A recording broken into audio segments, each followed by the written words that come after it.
For today's video nga ay umarkila ako ng isang tricycle driver at habang nasa daan nga kami ay tinititigan ko itong tricycle driver na ito at napakagwapo niya. Naku naman, nai-inlove ako.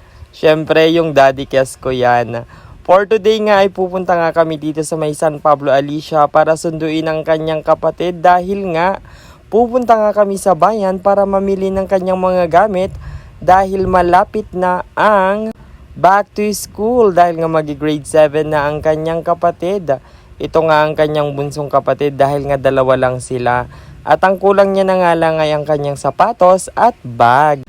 Nahuli nga naming binilan nitong batang ito dahil nga nasa La Union siya noon dahil nagbabakasyon nga siya doon sa kanilang lola. At ngayon nga ay Martes, nag-absent ang aking daddy Kes at pina-enroll niya ito sa Palayan Region High School.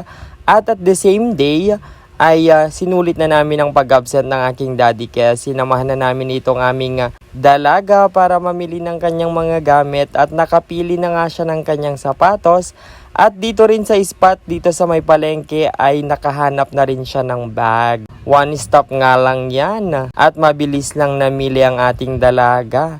After niya ay nagutom nga kami at dumiretso kami dito sa may Jollibee. Nagkulitan kami hanggang kumain. At yan ang ating video for today. Salamat!